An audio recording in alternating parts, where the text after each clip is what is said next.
हरे कृष्णा साथियों, आप सभी का एक बार फिर स्वागत है गुरुकुल ऑफ साइंसेज में। मैं दिनेश शर्मा और आज हम लोग बात करेंगे प्रभु नो मर्सी डे 53 के जो क्वेश्चंस हैं उनके बारे में। टॉपिक है आपका central orbit, one of the difficult topic आप बोल सकते हैं इसको डायनामिक्स का। इवन डायनामिक्स में सबसे हार्ड अभी तक का जो फीडबैक है बच्चों का वो यही टॉपिक लगता है। तो क्वेश्चन देखेंगे किस तरीके के आते हैं एग्ज़ाम में। यहाँ से केपलर्स लॉ के बारे में जो है वो पूछा जाता है कि आप उन्हें प्रूफ कर दीजिए। तो आज का पहला क्वेश्चन बेसिकली वही है। और उसके बाद में लॉ ऑफ फोर्स पूछा जाता है, क्या चीज़ होती है उसके बारे में भी हम लोग चर्चा करेंगे। तो आप देखेंगे तो 5 क्वेश्चन जो है वो आज रहने वाले हैं। ज़्यादा डिफ़िकल्ट साइड पे आप इनको नहीं कह सकते हैं, बट डे 54 एंड 55 जो है वो अच्छी खासी उनकी डिफ़िकल्टी है। तो जब करेंगे तो उन्हें भी देखेंगे ऐसा क्या है। पहला क्वेश्चन देखें प्रभु। मैं उससे पहले कि क्वेश्चन को पढ़ूं, अगर आप चैनल पर बता रहे हैं पहली बार तो सब्सक्राइब करने की ज़रूर सोचिएगा। अपने साथियों के साथ चैनल को जो है वो शेयर कीजिएगा। हम लोग इसी तरीके से डेली जो है आपके लिए वीडियोज़ लाते रहते हैं नो मर्सी के क्वेश्चंस पर। पहला क्वेश्चन आपका केपलर्स लॉ ही है, आप पढ़ेंगे तो कहता है a particle moves in an elliptical ellipse under a force which is always directed towards its focus. Find the law of force, velocity at any point and the periodic time. इससे हम फिर कुछ कुछ जो है वो कंक्लूड भी कर सकते हैं। अब जब बोलेगा तो करेंगे भाई। आप देखें लॉ ऑफ फोर्स हम लोग निकालते हैं पहले। तो लॉ ऑफ फोर्स जो है आप differential equation of central orbit से निकालते हैं। एलिप्स जो है उसमें आपका पार्टिकल घूम रहा है और जो फोर्स है वो फोकस की तरफ डायरेक्टेड है। तो ये वही वाली बात है कि सन आपका एक फोकस पे रहता है और प्लैनेट जो है वो चारों तरफ एलिप्टिकल ऑर्बिट में घूमते हैं। आप देखें प्रभु, एलिप्स का जो इक्वेशन होता है वो होता है L/R पोलर फॉर्म में 1 + E cos थीटा, जहाँ पर इनके यूजुअल मीनिंग्स हैं। ठीक, हम लोग क्या करते हैं 1/R को जो है वो U लेट कर लेते हैं क्योंकि डिफरेंशियल इक्वेशन अपना U के अंदर रहता है। तो ये हो जाएगा LU 1 + E cos थीटा। यहाँ से U देखें कितना आएगा 1 + 1/L E/L cos थीटा। आप थीटे के रिस्पेक्ट में डिफरेंशिएट कर दीजिए। du/d theta will be E/L sin theta. एक बारी और इसको डिफरेंशिएट कर दीजिए तो ये आ जाएगा E/L नेगेटिव साइन के साथ cos थीटा। राइट, आप देखें प्रभु हमारा जो डिफरेंशियल इक्वेशन है वो कुछ इस तरीके का है। P डिवाइडेड में h² U² is equals to U plus में del² U del θ²। ये अपना डिफरेंशियल इक्वेशन है किसका, बोलिए सेंट्रल ऑर्बिट का, जहाँ पर P आपका रिप्रेजेंट करता है एक्सेलरेशन को। राइट, एक्सेलरेशन अगर यहाँ पर वैल्यू पॉजिटिव निकल कर आई इट मीन्स जो फोर्स है वो अट्रैक्टिव इन नेचर है, और अगर नेगेटिव निकल कर आई एक्सेलरेशन तो आप कहेंगे फोर्स जो है प्रभु कैसा है, repulsive in nature. Very good. यहाँ पर वैल्यूज़ हम लोग पुट करें, हमें यहाँ से देखें हर बारी P निकालना रहता है। राइट, तो P जो है अपना वो कुछ इस तरीके से आ जाएगा h² U²। U बाहर U² है उसको रहने दीजिए, वो सीधा बाहर मिल जा रहा है। हमें अंदर जो है वो जमाल घोटा करना रहता है। तो अंदर क्या करेंगे, रिस्पेक्टिव वैल्यूज़ पुट कर देंगे। U का वैल्यू बोलिए कितना चल रहा है प्रभु 1/L प्लस में E/L cos थीटा, और सेकेंड ऑर्डर डेरिवेटिव क्या चल रहा है -E/L cos थीटा। इस तरीके का मामला चल रहा है। तो कुछ हैप्पी बर्थडे हो जा रहा है, ये हो जाएगा। आप देखें P का वैल्यू कितना आ गया h² U²/L। आप U को वापसी जो है वो R पुट कर दें, R मतलब 1/R। तो यहाँ पर मैं देख रहा हूँ कि जो मेरी एक्सेलरेशन है वो इन्वर्सली स्क्वायर के प्रोपोर्शनल है। मतलब आपका जो ये मोशन होता है प्लैनेटरी, हम ये भी कहते हैं कि ये मोशन किसको फॉलो करता है, इन्वर्स स्क्वायर लॉ को फॉलो करता है। बात समझ में आई क्या? अब इसमें सेकंड पार्ट आप जब देखेंगे तो आपसे बोला गया है कि velocity at any point on its path, आप वेलोसिटी भी बताइए और फिर आपसे पीरियोडिक टाइम भी पूछा गया है। वेलोसिटी देखें, वेलोसिटी का जो एक्सप्रेशन है वो थोड़ा सा कैजुअल है, इस तरीके का एच स्क्वायर। ये कैसे आता है ये हमने लाइव क्लासेस में तो सीखा ही है, बाकी जिनको नहीं मालूम तो वो आप थोड़ा सा यूट्यूब करेंगे ना, मतलब गूगल करेंगे तो मेरे हिसाब से मिल जाएगा किस तरीके से आता है। यहाँ भी हम लोग रिस्पेक्टिव वैल्यूज़ जो है वो पुट कर देंगे। यू का वैल्यू ये पुट करेंगे आप 1/l प्लस E/l कॉस थीटा, इसका whole square, d you by D theta कहाँ चला गया, इसका स्क्वायर करेंगे तो कितना हो जाएगा E square L square sine square theta. Very good. इसको जो है होल स्क्वायर को आप ओपन कर लीजिए, ये हो जाएगा 1/l square. Very good. E square by L square cos square theta 2E/l square cos theta plus में E square by L square sine square theta. अब यहाँ से और यहाँ से कुछ कॉमन है, कॉमन ले ही लेंगे तो ये हो जाएगा एच स्क्वायर, यहाँ से बचेगा 1/l स्क्वायर। Very good. ये हो जाएगा E square by L square, ये हो जाएगा 2E/l स्क्वायर कॉस थीटा। ऐसा आ जाएगा, इसमें कोई दिक्कत नहीं है ना। बहुत बढ़िया।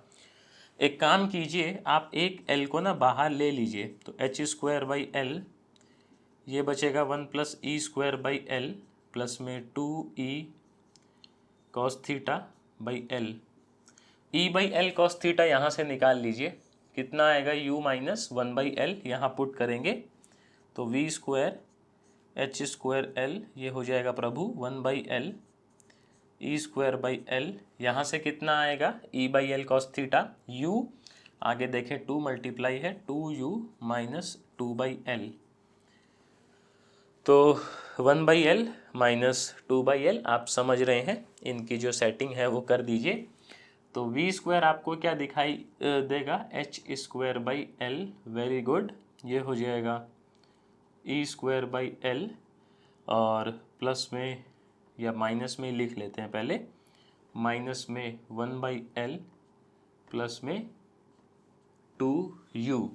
अब एक काम कर सकते हो आप, u को यदि हम ये सब्सटीट्यूट करें तो कुछ बेनिफिट मिलेगा क्या, कॉस में आंसर आ जाएगा, तो मुझे नहीं लगता उसका कुछ बेनिफिट अपने को मिलेगा। इसी को देखो हम लोग थोड़ा रिड्यूस करेंगे तो ये हो जाएगा h square by L 2u, इसमें से माइनस कॉमन ले लीजिए, ये हो जाएगा 1 minus E square by L, इस तरीके से ना। अब हम लोग ये कहते हैं कि मान लीजिए भाई एलिप्स है, एलिप्स में कुछ मेजर एक्सिस रहा होगा और कुछ माइनर एक्सिस रहा होगा। ठीक, मेजर आप 2a मान लीजिए और माइनर जो है वो 2 भी मान लीजिए, तो हमारा जो l है वो क्या होगा b स्क्वायर बाई ए, तो ये कितना होगा a square 1 minus E square by A, इस तरीके से a से a कट जाएगा और हमारा जो ये देखें इसको अपॉन में ले जाएं, l बाई ए जो है वो किसके इक्वल होगा 1 माइनस ई स्क्वायर, यहाँ चिपका दें तो v स्क्वायर क्या दिखाई देगा आपको, H square by L 2u minus l से l a कट जाएगा 1/a और u को आप वापस क्या पुट कर देंगे, हाँ जी r 1/r, तो ये आपका एक्सप्रेशन आ गया है जी वेलोसिटी का।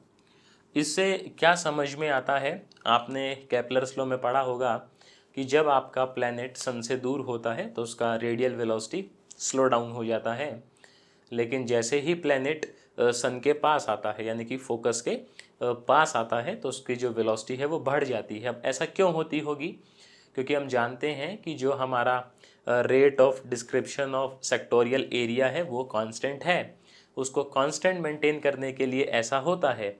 बाकी आप यहाँ से भी देख सकते हैं, जब आपका प्लैनेट सन से दूर होगा आपका बेसिकली आर जो है वो रेडियल वेक्टर रहेगा ना फोकस से, इसकी वैल्यू होगी ज़्यादा, वैल्यू ज़्यादा होगी तो आप समझ सकते हैं ये रेशो जो है उसकी वैल्यू हो जाएगी कम, तो ब्रैकेट की वैल्यू हो जाएगी कम, क्योंकि आप इसमें से कुछ सब्ट्रैक्ट कर रहे हैं, तो आपकी वेलोसिटी भी क्या हो जाएगी, बोलिए, कम।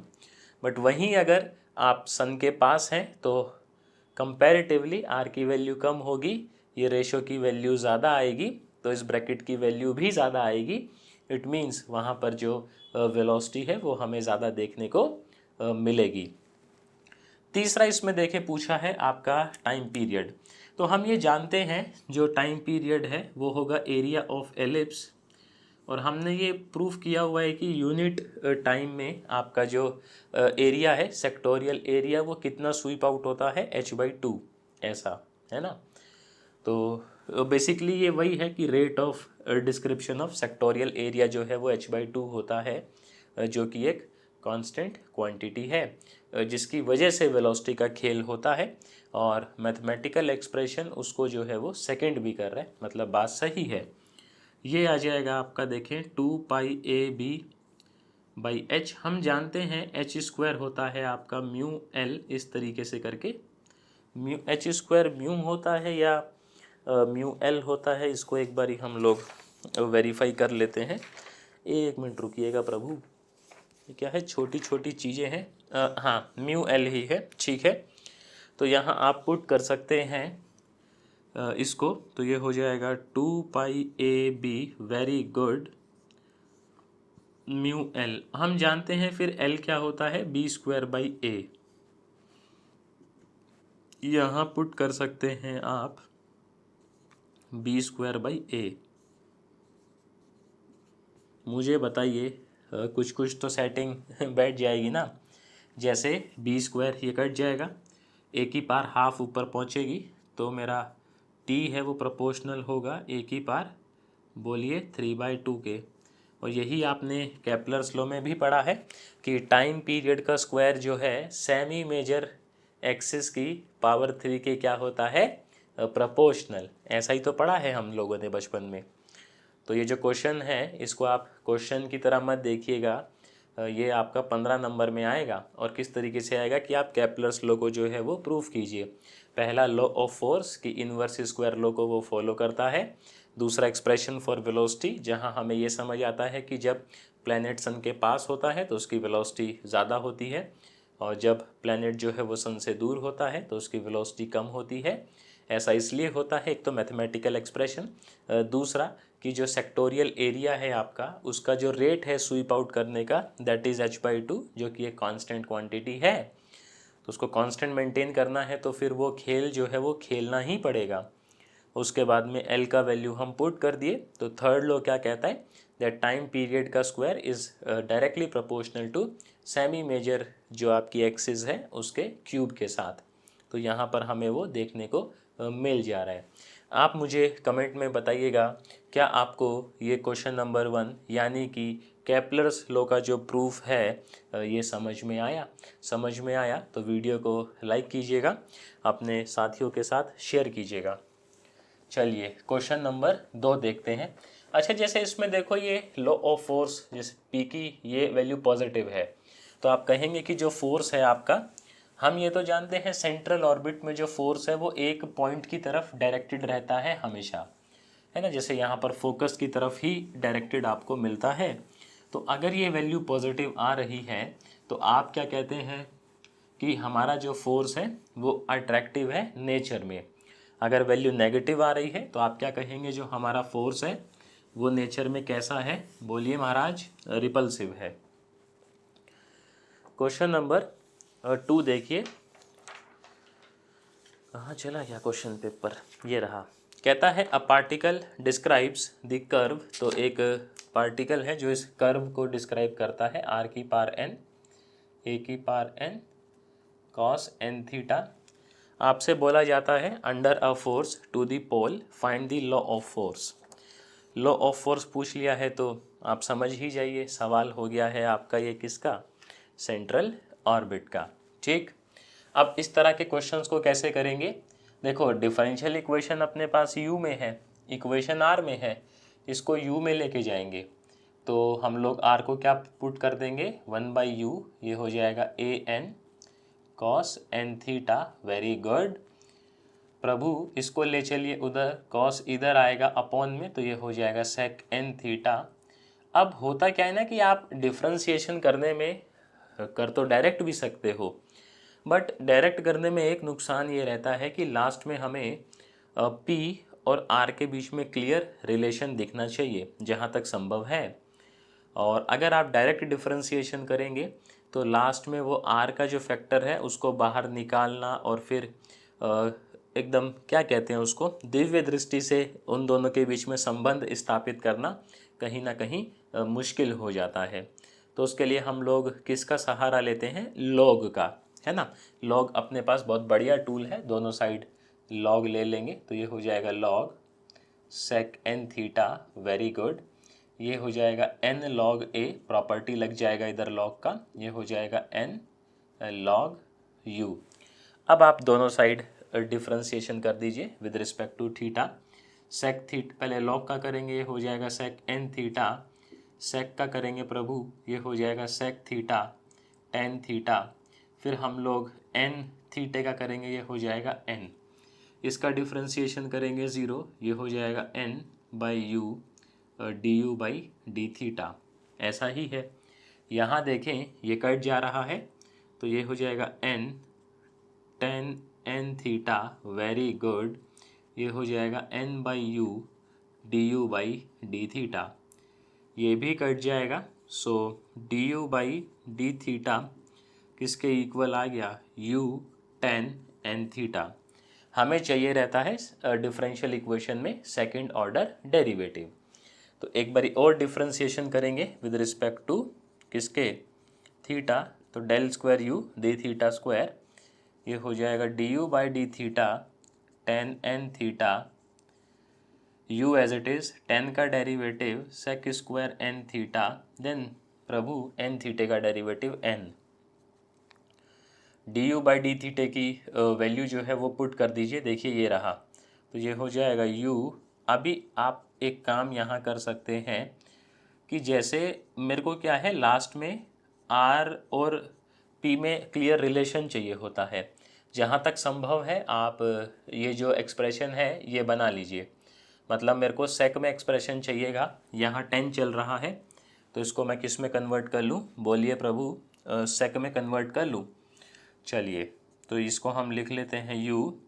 आप जानते हैं इसको हम लोग सेक में कैसे लिख सकते हैं, या अभी इसको रुक जाइए, थोड़ी देर बाद में लिख लेंगे। अब आप क्या कीजिए, जो आपका डिफरेंशियल इक्वेशन है किसका, सेंट्रल ऑर्बिट का, इसमें जो है वैल्यूज़ सब्स्टिट्यूट कीजिए और पुट करने के बाद P और R में जो है वो क्लियर एक संबंध स्थापित करने की कोशिश करनी है। तो ये हो जाएगा P, very good, H square u square, you का वैल्यू अभी यू रहने दीजिए, फिर देखेंगे। ये पुट कर दीजिए तो ये हो जाएगा यू, देखो बच गए ना, यू कॉमन लेंगे तो 1 प्लस टेन स्क्वायर थीटा बन जाएगा अपने पास, U N sec square N theta, कोई बात नहीं। ये आ जाएगा P H square U U 1 plus tan square N theta, very good. ये हो जाएगा प्रभु U N sec square N theta. हम जानते हैं 1 प्लस, क्या कह रहे हो जी, ये कितना होता है, 1 प्लस टेन स्क्वायर थीटा, आप कहेंगे जी सेक स्क्वायर थीटा, राइट। तो ये हो जाएगा u sec square N theta, u N sec square N theta. आप देखिए प्रभु, इसको ले चलिए उधर, यू स्क्वायर, यहाँ से जो कॉमन आ रहा है कॉमन ले लीजिए, u sec square N theta, यहाँ बचेगा 1, यहाँ बचेगा n, यही बचेगा ना, देखो। अब जो है सेक स्क्वायर की जो वैल्यू है हम लोग यहाँ से निकालेंगे, आ जाइए। तो P अपना हो जाएगा, देखें, h square u cube sec square, दोनों तरफ स्क्वायर कर देंगे, ये हो जाएगा a का पावर 2n u का पावर 2n 1 प्लस n। तो P आ गया आपके पास एच स्क्वायर a का पावर 2n u का power 2n plus 3 1 plus n। अब u को आप क्या पुट कर देंगे 1/r, वेरी गुड। तो ये हो जाएगा h स्क्वायर a का पावर 2n r का power 2n plus 3 1 plus n।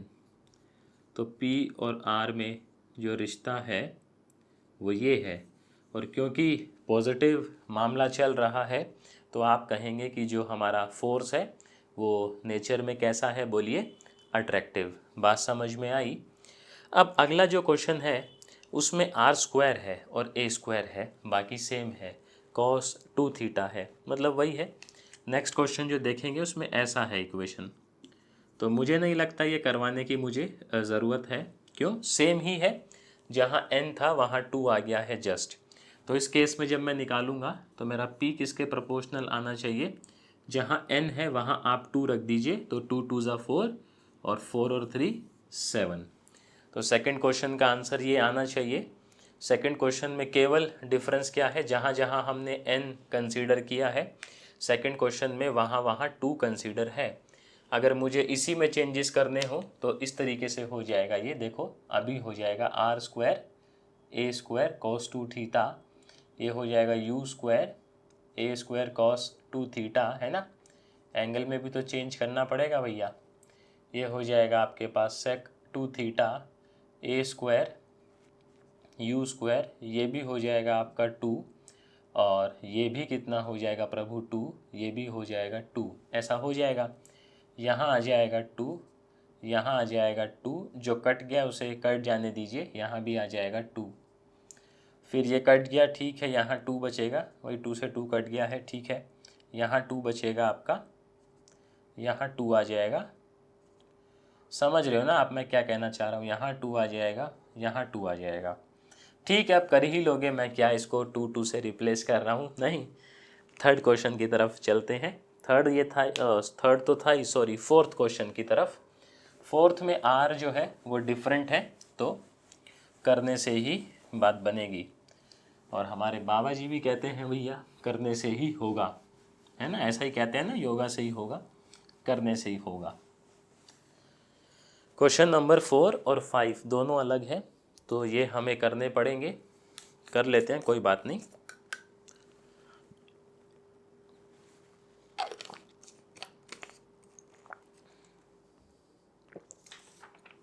देखिए फोर्थ जो है आर गिवन है 2a कॉस थीटा। अब इसमें भी जो है हम लोग लॉग लेकर ही काम को अंजाम देंगे, उससे क्या है आसानी रहती है। तो इसको लिख लेंगे 1/u 2a कॉस थीटा, ये कितना हो जाएगा देखें सेक थीटा 2au, दोनों साइड डिफ्रेंशिएट करें आप, सेक थीटे का डेरिवेटिव सेक थीटा, अच्छा पहले लॉग ले लीजिए प्रभु, तो ये हो जाएगा लॉग सेक थीटा, ये हो जाएगा लॉग 2a प्लस में लॉग u। अब आप डिफ्रेंशिएशन कर लीजिए, सीधा क्यों नहीं कर रहे, मैंने बताया ना लास्ट में वो सेग्रीगेट करना जो है वो डिफ़िकल्ट हो जाता है। ये 0, ये 1/u du by D theta, ये कट जाएगा, तो du बाई डी थीटा आप मुझे बताइए किसके इक्वल आया, u tan थीटा। एक बारी और इसको डिफरेंशिएट कीजिए, तो ये आ जाएगा आपके पास tan थीटा और du by D theta plus में सेक स्क्वायर थीटा इंटू में u, ऐसा ही तो है। du बाई डी थीटे को यहाँ पर क्या कर देंगे, पुट कर देंगे, तो ये हो जाएगा u tan square theta plus में u सेक स्क्वायर थीटा। अब समय आ चुका है कि जो हमारी डिफरेंशियल इक्वेशन रहती है इसमें जो है वैल्यूज़ दाग दी जाएं, तो इसका वैल्यू पुट कर देते हैं, u तो बाद में आ ही जाएगा अपना जो आना है, तो p by H square u square, very good, u ये वैल्यू पुट कर दीजिए, ये हो जाएगा u tan square theta plus में u सेक स्क्वायर थीटा। आप मुझे बताइए क्या आपको वही दिख रहा है जो मैं देख पा रहा हूँ। u कॉमन ले लीजिए, क्या बचेगा, sec square theta u sec square theta. बताइए यहाँ से ये जो स्टेप है ये समझ पा रहे हैं ना हम लोग किस तरीके से काम को अंजाम दिया है। Very good. तो P हो जाएगा h square u square 2u sec square theta. आप देखिएगा प्रभु u क्यूब और सेक थीटे की वैल्यू 2au, स्क्वायर करेंगे तो 4a स्क्वायर u स्क्वायर, ये हो जाएगा 8a square H square you की पावर 5, यू को आप पुट कर दीजिए 1/r, तो ये आ गया आपका लॉ ऑफ फोर्स। और क्योंकि ये वैल्यू पॉजिटिव आ रही है तो आप कहेंगे हमारा जो फोर्स है उसका जो नेचर है वो किस तरीके का रहेगा, कह दीजिए ना, अट्रैक्टिव रहेगा। चलिए बिल्कुल आपकी तरह। फिफ्थ क्वेश्चन जो है इसमें थोड़ा सा कर्व बदल गया है, मतलब आपको एग्ज़ाम में क्या है ये 10 नंबर का देखने को मिलता है और कुछ इसी तरीके का क्वेश्चन आपको दिखाई देगा। हाँ, वो जो रिवर्स होते हैं, रिवर्स मतलब डे 54 में आपको देखने को मिलेंगे जिसमें ये लॉ ऑफ फोर्स दिया रहता है, या यूं कहूँ आपको एक्सेलरेशन दिया रहता है और आपसे इक्वेशन ऑफ कर्व पूछा जाता है। वो इतने सरल नहीं होते हैं क्यों नहीं होते हैं, अभी हम लोग जब करेंगे तो आप समझ जाएंगे कि मैं ऐसा क्यों कह रहा हूँ। इसमें भी देखें हम लोग इसको लिखेंगे 1/u a sign N theta, तो यहाँ से ये हो जाएगा cosec N theta is A U. फिर प्रभु लॉग ले लीजिए, so cosec N theta log A plus log U, theta के रिस्पेक्ट में डिफ्रेंशिएट कर दीजिए, तो ये हो जाएगा 1/कोसेक एन थीटा, कोसेक ये हो जाएगा कोसेक और कॉट एन थीटा इंटू में एन, ऐसा हो जाएगा। यहाँ आ जाएगा 1/u du/d थीटा। आप देखें प्रभु इसका हैप्पी बर्थडे, तो हमारा जो du/d थीटा है कितना आ जाएगा, -nu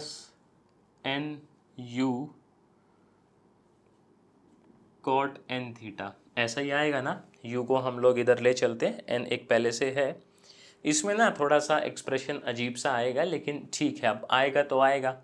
मतलब जहाँ तक हो सकता है हम लोग कोशिश करेंगे भाई कि P और R में जो संबंध है वो हमें बिल्कुल क्लियर दिख सके। बट अगर किसी कारणवश वैसा काम करने में हम लोग सक्षम नहीं हैं तो क्या किया जाए, फिर जहाँ तक संभव है वहाँ तक करेंगे। फिर इसको एक बारी और डिफ्रेंशिएट करेंगे आप थीटे के रिस्पेक्ट में, ये हो जाएगा -n, बाहर ले लेता हूँ मैं लेट से, du/d theta cot N theta, ये हो जाएगा minus cosecant square N theta into n u, right. du/d theta की वैल्यू कहाँ चला गया, du/d थीटा, ओ ये रहा, पुट कर देते हैं। सो ये आ जाएगा आपका, ये आ जाएगा -n u cot square N theta -n u cosecant square N theta, इस तरीके से। और अब हम लोग जो डिफरेंशियल इक्वेशन है अपनी सेंट्रल ऑर्बिट की, वहाँ इसको चिपकाएंगे और देखते हैं। तो P/h square u square u plus D square u D theta square, so P आ गया प्रभु h square u square u plus में ये ब्रैकेट खोल लीजिए, ये हो जाएगा n square u cot square N theta, ये हो जाएगा plus n square u cosecant square N theta. अब आप देखिए आपका जो इक्वेशन है वो किस में है, कोसिकेंट में है ना u का इक्वेशन।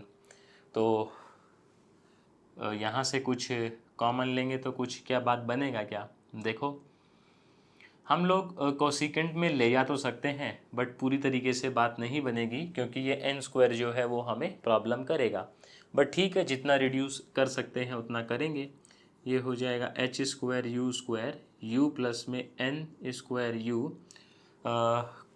कॉट थीटे को जो है हम लोग कोसिकेंट की शक्ल में पुट करेंगे तो कोसिकेंट ये हो जाएगा कोसिकेंट स्क्वायर एन थीटा -1 इस तरीके से plus n square u cosecant square N theta, है ना।